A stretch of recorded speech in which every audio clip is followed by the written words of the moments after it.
Bonsoir à tous, merci de suivre RTI 1 ce mardi 4 décembre. Le président Alassane Ouattara est arrivé à New York aux États-Unis hier lundi à 18h heure locale. Le chef de l'État est à New York pour prendre part le mercredi 5 décembre, demain donc, à un débat de haut niveau dans le cadre du mandat de la Côte d'Ivoire à la présidence du Conseil de sécurité des Nations Unies. C'est donc du 1er au 31 décembre que la Côte d'Ivoire préside le Conseil de sécurité des Nations Unies. Pour l'occasion, le service politique de RTI 1 ouvre une lucarne sur les 6 organes principaux de l'ONU, dont l'Assemblée générale des Nations Unies. En quoi consiste cette Assemblée générale des Nations Unies? Quel est son rôle, ses missions ou encore son fonctionnement? Des réponses dans le journal de 20h. Et ce soir également, EcoPlus, le dossier économique de la rédaction, va s'intéresser à la zone franche de la biotechnologie et des technologies de l'information et de la communication de Grand Bassam. Cette zone franche technologique était considérée à sa création en 2006 comme la Silicon Valley africaine. 12 années se sont écoulées, ce parc technologique a connu diverses fortunes. Comment se présente-t-il à ce jour? A-t-il tenu toutes ses promesses? Que gagnent les entreprises à s'y installer? Nous découvrirons ce soir cette zone et ce qu'elle regorge comme opportunité pour les entreprises. La Côte d'Ivoire a abrité la réunion des ministres chargés du commerce des États de l'UEMOA. À l'ordre du jour de cette rencontre, la politique commerciale commune à l'Union, notamment la mise en place de la zone de libre-échange continentale africaine et la consolidation des acquis en matière d'intégration sous-régionale. Jean-Luc Bangbo. Zone de libre-échange continentale africaine, tarifs extérieurs communs ou encore réforme à l'OMC. L'ordre du jour était fourni pour les ministres en charge du commerce des pays membres de l'UEMOA.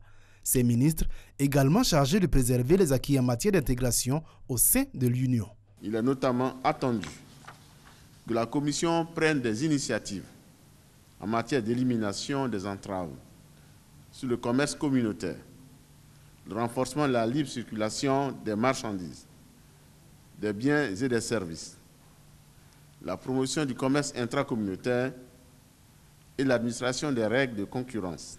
Les ministres ont réaffirmé au cours de cette réunion leur attachement au système multilatéral face aux velléités protectionnistes de certains États.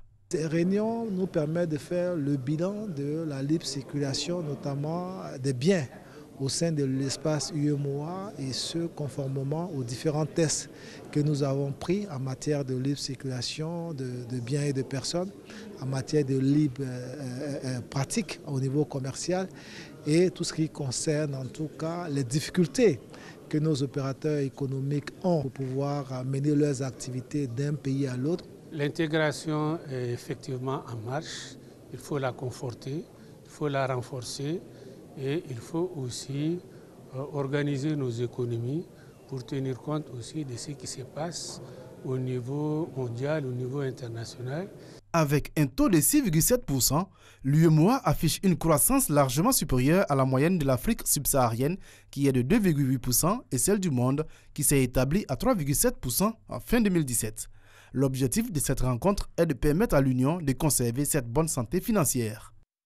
Le roi du Maroc s'est rendu au chevet du président gabonais à Rabat. Ali Bongo Ondimba est hospitalisé dans la capitale marocaine depuis jeudi dernier.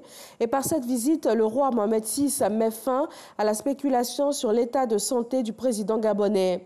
Comme annoncé il y a quelques jours, la garde rapprochée du président Ali Bongo a rejoint Rabat hier lundi soir.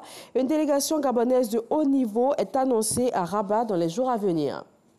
En France, après des semaines de bras de fer avec les Gilets jaunes, le Premier ministre a annoncé la suspension de la hausse de la fiscalité sur le carburant pour 6 mois. Les tarifs du gaz et de l'électricité non plus ne vont pas augmenter durant l'hiver.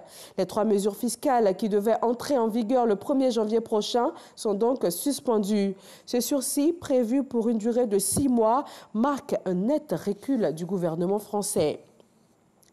La première ministre britannique Theresa May défend ce mardi devant les députés l'accord du Brexit annoncé négocié avec l'Union européenne. Il s'agit du premier jour de débat sur les 5 jours prévus à la Chambre des communes avant un vote historique le 11 décembre prochain. Jusqu'à 6 amendements visant à renégocier certains termes de l'accord pourront être retenus le 11 décembre. Et si le Parlement britannique venait à prononcer contre cet accord, Theresa May pourrait demander un nouveau vote après renégociation avec l'Union européenne. Merci de nous avoir suivis. L'info régionale tout à l'heure et on se retrouve pour le journal à 20h.